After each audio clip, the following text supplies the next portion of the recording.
राज्याचे मुख्यमंत्री देवेंद्र फडणवीस राज्याचा अर्थसंकल्प मांडणार आहेत।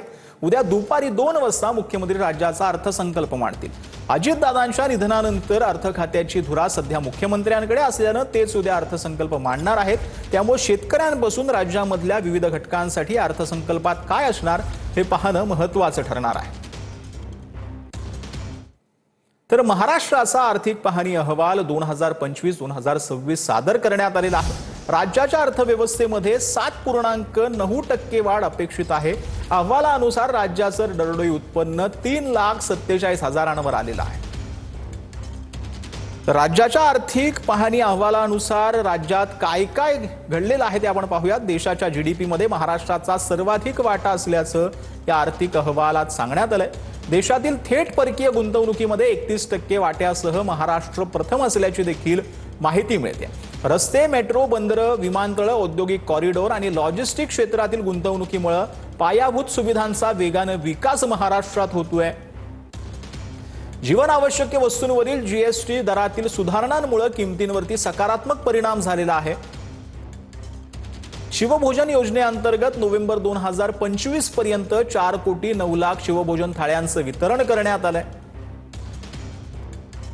पण प्रधानमंत्री आवास योजनेअंतर्गत नागरी भागामध्ये 8,75,000 तर ग्रामीण भागात 16,05,000 घरं पूर्ण करण्यात आली। जलजीवन अभियानामुळे 90%हून अधिक कुटुंबांना नळ जोडणी जी आहे ती मिळालेली आहे। तर स्टार्टअपच्या संख्येमध्ये राज्याच्या देशात सर्वात अधिक 70% असा हिस्सा आहे। तर वीज निर्मिती क्षमतेमध्ये महाराष्ट्र देशात 3ऱ्या क्रमांकावर आहे। 63,85,000 उद्योजकांची नोंदणी करण्यात आली आहे। त्यातून 2,52,00,000हून अधिक रोजगार जे आहेत ते निर्माण होणार आहेत। तर अतिवृष्टीमुळे बाधित 1,16,40,000 शेतकऱ्यांना 9,022 कोटींची मदत जी आहे ती मंजूर करण्यात आली आहे। परदेशी पर्यटकांच्या भेटीमध्ये महाराष्ट्र देशात क्रमांक 1 वर असल्याची देखील माहिती आहे। तर सौर कृषी पंप योजनेअंतर्गत 7,37,000 सौर कृषी पंप बसवण्यात आलेत।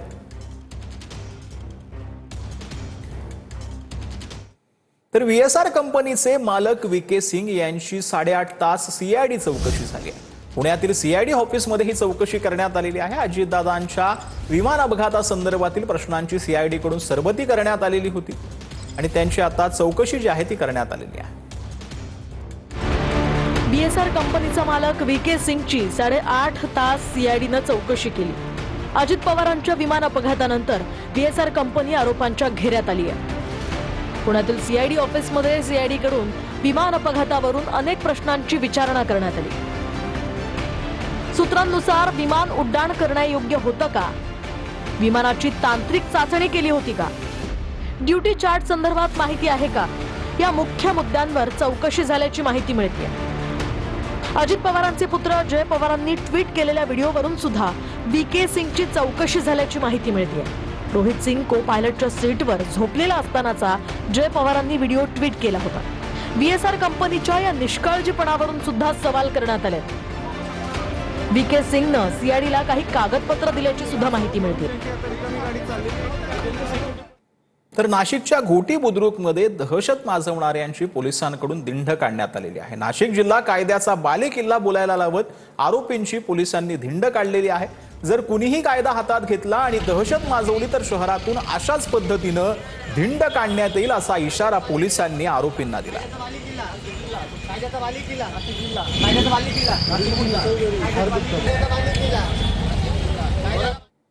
तर आता बातमी आहे पुण्यातून। पुण्यामध्ये जीबीएस आजाराने एकाचा मृत्यू झालाय। 50 वर्षीय मनसूर सय्यद यांचा जीबीएस मुळे उपचारादरम्यान मृत्यू झालेला आहे।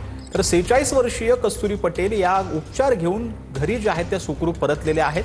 जिल्हा प्रशासनाने तातडीने पावलं उचलत घरोघरी सर्वेक्षण करत पाण्याची तपासणी केली आणि सॅनिटायझर सर्वेलन्स जो आहे तो सुरू केलेला आहे। नागरिकांनी घाबरू नये, लक्षणं दिसताच तातडीने उपचार घ्यावेत असं आवाहन प्रशासनाने केलेलं आहे।